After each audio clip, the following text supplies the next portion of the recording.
Hello, aspirants. Welcome to the second part of our Buddhism Jainism series. हमने first part में four noble truths, अष्टांगिक मार्ग और Buddhism को काफ़ी ऊपर ऊपर से हमने कवर कर लिया था, लेकिन आपको एक बेसिक आइडिया मिल गया था बुद्धिज्म के बारे में। सेकेंड पार्ट में हम लोग थोड़ा सा डीप जाएंगे। हमारा लेसन प्लान कुछ इस तरह रहेगा। यहाँ हम लोग पहले सीखेंगे टीचिंग्स, यानी एकदम ही इन डेप्थ बुद्धिज्म को क्या डिफाइन करता है। टीचिंग्स में हम लोग सीखेंगे निर्वाणा, फोर मेन टीचिंग्स, पंचखंड क्या होता है, और पतिच्चा संपदा मतलब लॉ ऑफ डिपेंडेंट ऑर्गेनाइजेशन। अब टीचिंग सीखने के बाद हम लोग इसमें थोड़ा सा बाहर निकलेंगे, मतलब हम लोग संघ की तरफ जाएंगे। संघ क्या है बुद्धिज्म में और उनके कुछ नोट्स। अब हम लोग संघ की बाउंड्री के और बाहर जाएंगे, दैट इज बुक्स। बुक्स में हम लोग इम्पोर्टेंट बुक्स कौन सी हैं, हेजियोग्राफीज क्या होता है, और यूपीएससी ने कुछ बुक्स जो पहले पूछा है उनको थोड़ा देख लेंगे। और यूपीएससी कभी कभी राइटर्स के बारे में पूछ लेता है, तो वो भी आपके लिए जानना जरूरी है। फाइनली हम लोग एंड कर रहे हैं काउंसिल से। काउंसिल्स यानी first, second, third, fourth councils याद करेंगे, और बहुत ही लाइटली हम लोग इसे ख़त्म कर देंगे with a few revision of the councils. काफ़ी इंपॉर्टेंट लेक्चर है, लेकिन मैंने बहुत कोशिश की है हमने सब ने कि ये काफ़ी ईजिली आपको डाइजेस्टेबल हो जाए। So stay with us. आपको कुछ भी क्वेश्चंस हो, कोई भी डाउट्स हो, आप कमेंट सेक्शन में लिखिए। You will always get a reply from us. और आगे भी क्या क्या आपको चाहिए आप हमें बताते रहिए। So let's start. निर्वाणा। तो निर्वाणा क्या है, यहाँ आपको दो स्लाइड्स मिलेंगी। एक स्लाइड में देखिए बुद्धिज्म है, एक स्लाइड में ट्रेडिशनल स्कूल ऑफ थिंकिंग है। तो ट्रेडिशनली हम लोग निर्वाणा क्या समझते हैं, निर्वाणा है एनलाइटनमेंट। बेसिकली हम लोग क्या समझते हैं कि सपोजिंग एक फार्मर है, वो फार्मर अच्छे काम करेगा, डोनेशंस देगा और वैदिक रिचुअल्स फॉलो करेगा, कोई भी रिचुअल्स फॉलो करेगा, he will finally go to heaven. Buddhism में हेवन, हेल, जन्नत, जहन्नम, स्वर्ग, नरक का कोई कॉन्सेप्ट नहीं है। इनमें है कि आपका मेन लक्ष्य है निर्वाणा, एनलाइटनमेंट।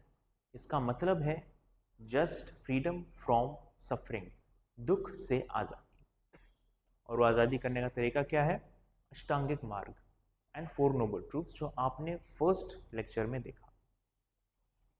यहाँ पर अगर यही फार्मर सिर्फ अष्टांगिक मार्ग फॉलो करता है, फोर नोबल ट्रूथ्स करता है और अपनी मेडिटेटिव प्रैक्टिसेस करता है, तो उसको रिलीज मिलेगी from the cycle of rebirth, यानी डेथ एंड बर्थ से आज़ादी।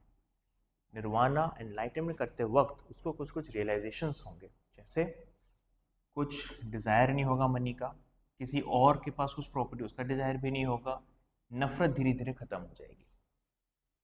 यही कॉन्सेप्ट है निर्वाणा का। आगे बढ़ते हैं। ये नोट्स हैं, और आपको नोट्स चाहिए तो आप कमेंट सेक्शन में लिखिएगा और बता दीजिएगा आपको नोट्स चाहिए, तो यही स्लाइड्स आपको फॉरवर्ड कर दी जाएंगी।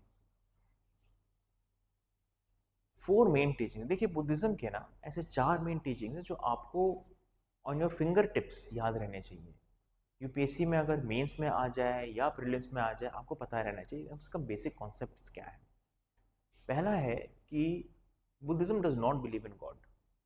आई थिंक इसमें कुछ क्वेश्चंस आए भी हैं पहले कि गॉड और बुद्धा का क्या रिलेशन है। Buddhism does not believe in any sort of God. उनका सिर्फ वन पॉइंट फोकस है, अष्टांगिक मार्ग, four noble truths and freedom from suffering. इस बात को दिमाग में डाल दीजिए, बुद्धिज्म का सिर्फ एक फोकस है, फ्रीडम फ्रॉम सफरिंग। सेकेंड, इसमें देखिए टाइप्स ऑफ एनलाइटेंड बीइंग्स भी बुद्धिज्म में बताया गया है। एक तो है लॉर्ड बुद्धा हिमसेल्फ, एक होता है बोधिसत्वा। बोधिसत्वा क्या होते हैं, बोधिसत्वा वो लोग हैं जो कि कम्युनिटी को निर्वाणा की तरफ लेके जाते हैं। वो निर्वाणा से एक कदम दूर हैं, वो वहीं रुक जाएंगे और बाकियों को हेल्प करेंगे टू गो टूवर्ड्स निर्वाणा, यानी बुद्धाहुड अटेंड करने में। अब कुछ लोग ऐसे भी होंगे जो डिसाइपल बनेंगे, कुछ मंक्स के, नन्स के संघ में ज्वाइन करेंगे और निर्वाणा प्राप्त करेंगे। उनको कहते हैं श्रावक। डिसाइपल को श्रावक कहते हैं। और देखिए यहाँ पर बुद्धा से एसोसिएटेड है, एरोज यही बता रहा है, लेकिन यहाँ पर कोई एक बीइंग है अलग। ये कौन है, ये है प्रत्येक बुद्धा, यानी जिसने निर्वाणा अपने आप प्राप्त किया है, उसने ना संघ की मदद ली, ना किसी मंक की, ना किसी नन की। He went there himself, he fought, he saw, he conquered. उन्हें कहते हैं प्रत्येक बुद्धा। याद रखिए कि हम प्रत्येक आदमी जो है, हम सब में ये कैलिबर है कि हम बुद्धा बन पाए। यहीं से आप याद रख सकते हैं, प्रत्येक बुद्धा इज डिफरेंट फ्रॉम श्रावक एंड बोधिसत्व। थर्ड में आते हैं। देखिए, थर्ड का कॉन्सेप्ट है नॉनवेज से रिलेटेड, अहिंसा से रिलेटेड। तो बुद्धिज्म का क्या कॉन्सेप्ट है अहिंसा को लेकर? बुद्धिज्म एंकरेज करता है नॉन वायलेंस। तो क्या मीट खा सकते हैं? ज़रूर खा सकते हैं। बुद्धिज्म में आप मीट खा सकते हो, provided you have not killed the animal for the purpose. आप हिंसा नहीं कर सकते। अगर आपको राह चलते कोई मरा हुआ जानवर मिल गया, you can consume the meat, allowed है, लेकिन आप किसी की हत्या नहीं कर सकते उसको खाने के लिए। फाइनल कॉन्सेप्ट और बहुत इंपॉर्टेंट कॉन्सेप्ट है कर्मा का। देखो, कर्मा हमें हमेशा लगता है फिजिकल वायलेंस। मैंने उसको झापड़ मारा, वो मुझे झापड़ मारेगा, कर्मा खत्म। नहीं, बुद्धिज्म में कॉन्सेप्ट है फीलिंग से रिलेटेड, कि अगर मैंने किसी को मारा तो मैं खुद तो एक गिल्ट कॉन्शियस में आया ही हूँ, सामने वाला भी हर्ट हुआ है इमोशनली कि इन्होंने मुझे क्यों मारा। बुद्धिज्म बोलता है कि यही फीलिंग जो मैंने उसके दिल में डाली है, वही फीलिंग मेरे दिल में आएगी। एक हर्ट की फीलिंग, जरूरी नहीं है कि वो फिजिकल वायलेंस से ही हो, वो किसी और तरीके से भी हो सकता है कि कोई बहुत ही करीबी ने अगर मेरे साथ कुछ धोखा किया हो तो मैं भी वैसे ही हर्ट होऊंगा। That is the karma according to Buddhism. And these are the main teachings. इसमें आप दो चीज़ों पे ध्यान रखिएगा, ट्रांजिएंट, अन्य का वर्ल्ड इज ट्रांजिएंट, यानी world is always moving, world is always changing, that is the law of nature, world has to change. And second is soulless, world is also soulless, there is nothing permanent और eternal in it. So ये दोनों concepts क्यों important है? क्योंकि new NCERT में explicitly mentioned है, और UPSC का मन करेगा वो न्यू एनसीईआरटी खोल के देखेगा, उसको पता चलेगा कि अच्छा ये कॉन्सेप्ट है, अनेक का और अन्यथा मैं पूछ लेता हूँ क्वेश्चन। जस्ट यू एनसीईआरटी की कुछ कुछ कॉन्सेप्ट्स आपको पता रहने चाहिए। अब हम आते हैं पंचखंड पर। पंचखंड क्या है? देखो, यहाँ पर एक एग्जाम्पल से हम लोग समझते हैं पंचखंड। काफ़ी ईजी है, टेंशन मत लीजिए। टाइगर का एग्जाम्पल लीजिए। आप एक जंगल से जा रहे हो बीच रास्ते में और आपके सामने टाइगर आ गया। क्या हुआ? सबसे पहले आपकी आंखों ने टाइगर को देखा, your eye sees the tiger's form. इसे कहते हैं रूप। फीलिंग क्या आई आप में? डर, फियर, अनप्लेजेंट, एक अनकंफर्टेबल सी फीलिंग आई, उसे कहते हैं वेदना। फिर आपके ब्रेन ने इसको रिकॉग्नाइज किया, यानी एक परसेप्शन बनाया कि टाइगर डेंजरस होता है। क्यों? क्योंकि मुझे फियर हुआ उसे देखकर। ये है संज्ञा।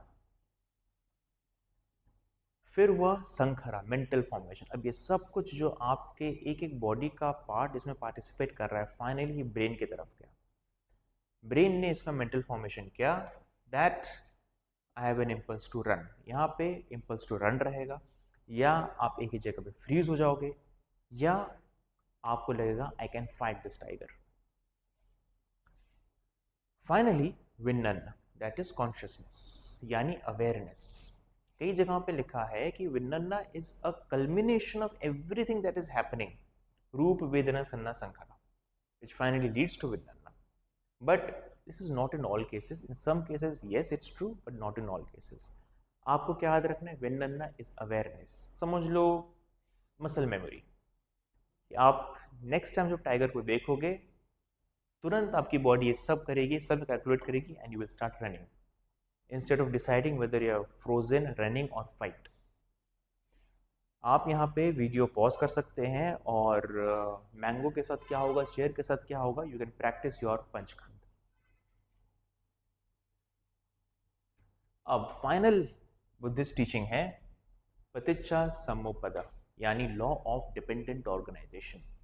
देखो, लॉ ऑफ डिपेंडेंट ऑर्गेनाइजेशन का मतलब काफ़ी सिंपल है। इसका मतलब है कि nothing in this world exists independently. आप वहाँ बैठे हो अपने डिवाइस के सामने, कुछ लोग फ़ोन के सामने, कुछ लोग लैपटॉप के सामने, कुछ लोग पेन पेपर के साथ। आपका है कि इन सब के बगैर आप ये वीडियो नहीं देख सकते, अच्छा इंटरनेट कनेक्शन के बगैर नहीं देख सकते, अगर डिवाइस गड़बड़ नहीं देख सकते, आंखें नहीं देख सकते, so you are dependent on these things. यहाँ पे मैंने एग्जांपल बताया है, a mango seed converting into a mango tree because it is dependent on soil, water and sunlight. बस इतना ही जानना है, रिवीजन कर लेते हैं एक बार। तो निर्वाणा क्या है? Freedom from craving, peace of mind and release from the cycle of rebirth. One pointed focus, freedom from suffering. Second, God में बिलीव करते हैं? नहीं करते हैं गॉड में believe. Ahimsa, path of non violence follow करते हैं। मीट कंजम्पशन का है कि आप मीट खा सकते हैं provided you have not killed the animal for the purpose. Karma है, आपकी फीलिंग्स मैटर करती हैं, आपने जो फीलिंग्स दूसरे में दी है वही फीलिंग्स आपको रिटर्न में दी जाएगी। Panchakhand is the law of 5 aggregates, tiger, chair और मैंगो के साथ जो आपको समझाया है। Finally law of dependent organisation, यानी everything is dependent on each other for existence. This is also the meaning कि आप सोच के देखिए, वसुधैव कुटुंबकम भी क्या कहता है, हम लोग सब एक फैमिली हैं, मतलब हम किसी ना किसी तरह एक दूसरे पे डिपेंडेंट हैं। So we are one family. Buddhism भी इस चीज़ को कुछ हद तक पंतिचा संपूपदा के साथ बता सकता है। मेंस में ऐसे ना क्वेश्चंस आते हैं जो आपको सोचते रहना चाहिए हमेशा। History is actually a story of you, जो मैंने बताया था पहले, तो वैसे ही आपको हमेशा सोचते रहना चाहिए कि क्या क्या हो सकता है। मूविंग फॉरवर्ड, हम अभी जाते हैं संघ में, organization of monks and nuns. देखो यूपीएससी कभी कभी ऐसे क्वेश्चंस पूछ लेता है, संघ क्या है। अब ऐसे क्वेश्चंस पूछ लेगा and all of you will B, क्या लिखें, कैसे लिखें। आप लिख लोगे लेकिन काफ़ी अनऑर्गेनाइज तरीके से रहेगा। सिंपल क्वेश्चंस को आंसर करना है ऐसे क्वेश्चंस में, यानी बताना है what, who, how, where, when, जो भी क्वेश्चंस आते हैं इंग्लिश में, यहाँ संघ में सूट करता है what, who and how. So what is a sangha? Organisation of monks and nuns. Who मतलब कौन रहता था संघ में? भिक्खूज एंड भिक्खुनीज। भिक्खू क्यों कहते थे? क्योंकि ये भीख मांग के रहते थे, आर्म्स मांग के रहते थे। पहले ना बुद्धिस्ट संघ में वुमेन वर नॉट अलाउड। इनका एक आनंद नाम का एक डिसाइपल था लॉर्ड बुद्धा का, ही कन्विंस लॉर्ड बुद्धा कि वुमेन का भी रहना चाहिए। And I think, again I am thinking about this, is his reasoning was that हमें फैमिलीज में घुसना चाहिए। फैमिलीज में एक बच्चे को बचपन से बुद्धिज्म के बारे में पढ़ाएगा कौन? उसकी मदर पढ़ाएंगी। That's why I think he focus कि हमें भिक्कुनीज को अलाउ करना चाहिए, क्योंकि भिक्कुनीज फिर बाकी औरतों से बात करेंगे and how that's how Buddhism can spread. तो the first bhikkhuni was Mahaprajapati Gautami. Remember from the first lecture who she was? She was lord Buddha's foster mother.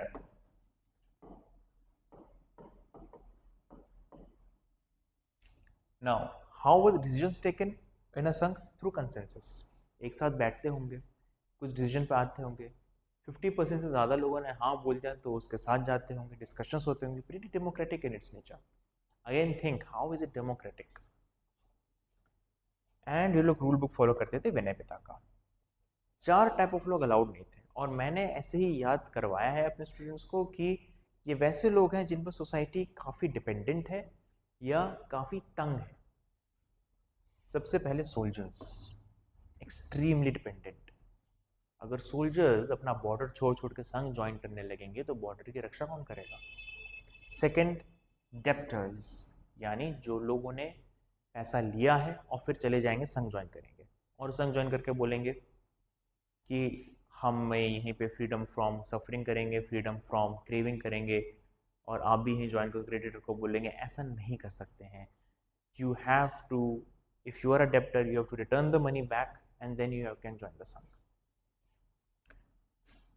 Heinous crimes करने वाले लोग ये नहीं ज्वाइन कर सकते। एंड फाइनली स्लेव्स, सोसाइटी उस जमाने की काफ़ी डिपेंडेंट थी स्लेव्स पर, तो स्लेव्स ज्वाइन नहीं कर सकते थे। नोट्स हैं ये, और अभी हम लोग मूव कर रहे हैं थर्ड पार्ट में, दैट इज बुक्स। देखो बुक्स यहाँ पे 2 तरह की हैं, कैनोनिकल एंड नॉन कैनोनिकल।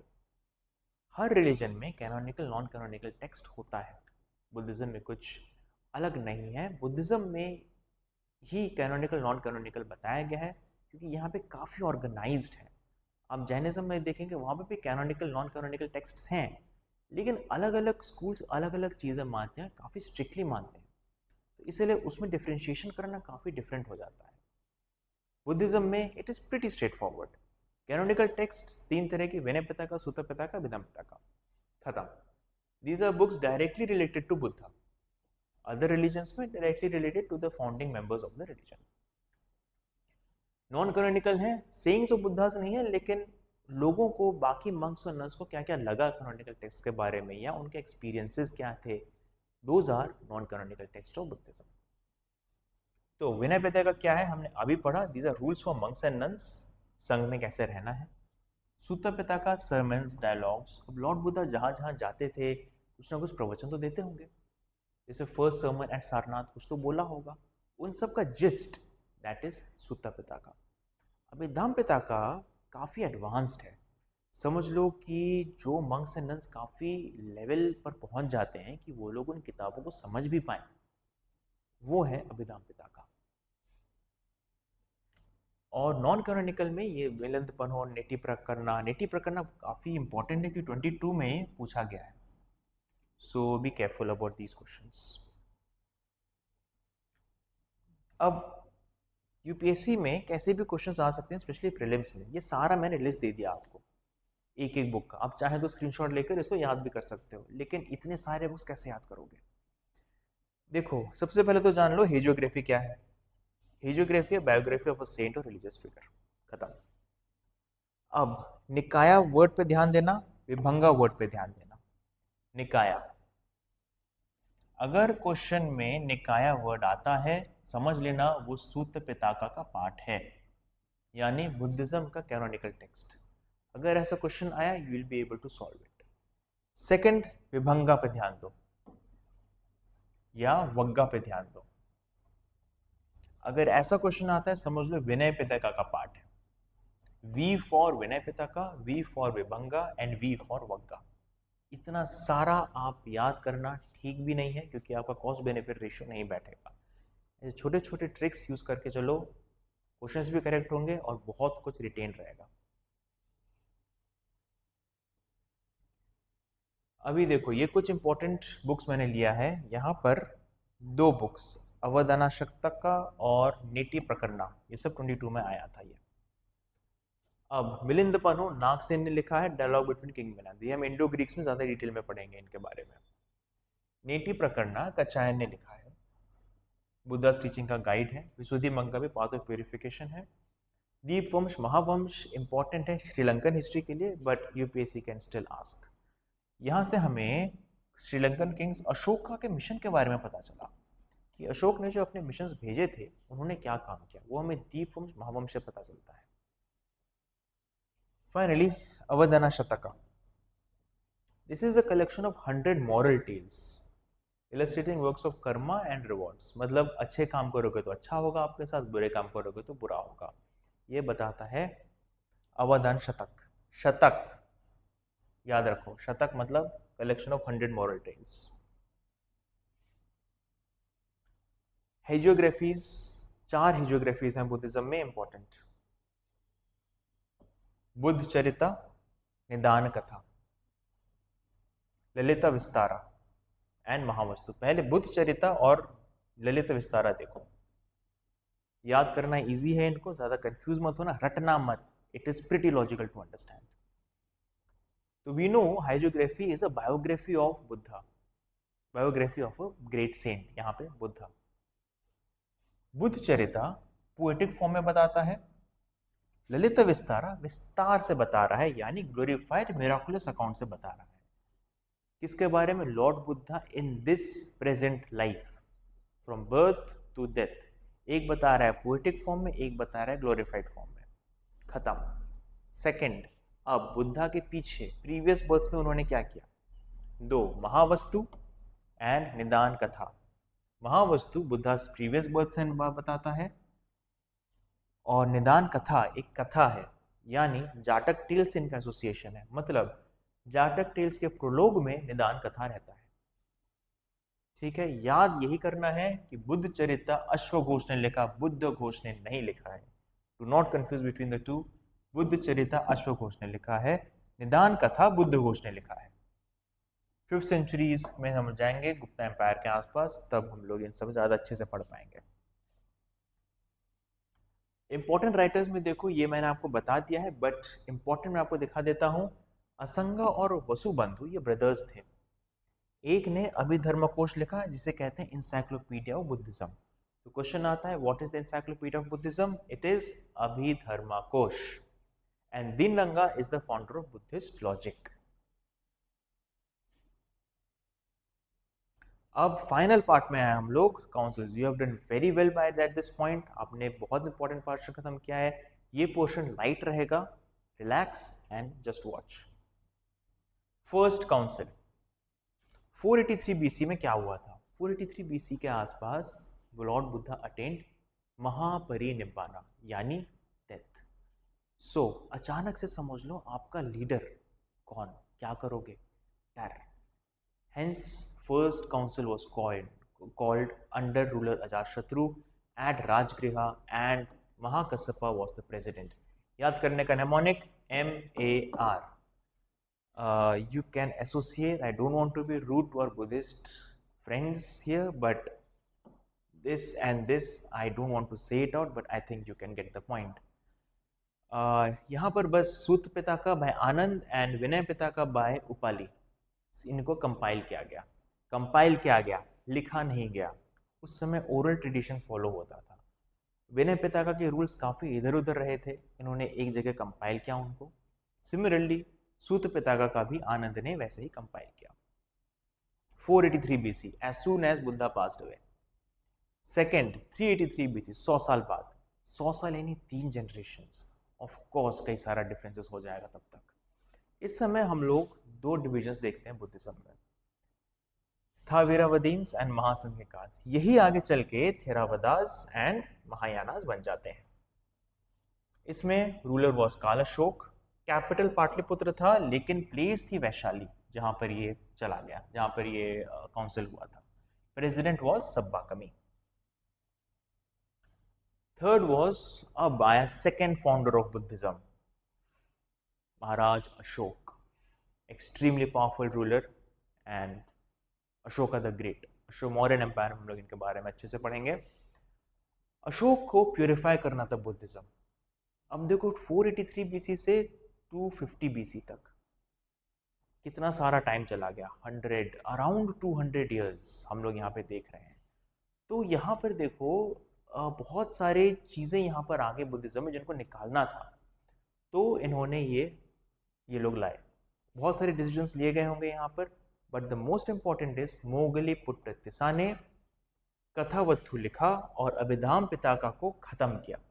अब देखो अभिधाम पिताका कितना एडवांस लिटरेचर है कि इसको खत्म करने में मोर देन 100 ईयर्स लग गए थे। फर्स्ट सेशन में खत्म नहीं हो पाया था, कंपाइल नहीं हो पाया था। मिशनरीज भेजे गए थे अलग अलग कंट्रीज में, mostly Sri Lanka, south east Asia, central Asia. And finally the fourth council, यहाँ पर अब कोडिफाई करना था तिपिताकास को। Maharaj Kanishka was also one of the great rulers of India, और कनिष्क की कैपिटल थी पुरुषपुर, आज का पेशावर। और लेकिन यहाँ कुंडलावन में हुआ था session, presided by Vasumitra, and divided into Mahayana the great vehicle, Hinayana the lesser vehicle. Research करते वक्त मुझे पता चला कि Hinayana is actually a derogatory term, so we do not use the term Hinayana. Hinayana का बेसिकली मतलब होता है that extremely strict people who are following the Buddha's words to the point. So that they don't feel derogatory, people started using Theravada. Theravada use होता है, and 3 Pitakas were written down for the first time in the 4th Buddhist Council. One thing, third में ये mnemonic है MAP, यानी Moggaliputta Tissa, Ashok, Pataliputra. First में क्या था? Mahakassapa, Ajatashatru, Rajgir. And this is your final notes. ये रिवीजन के लिए है, स्क्रीनशॉट ले लो, याद कर लो। रिमेंबर 483 BC फर्स्ट का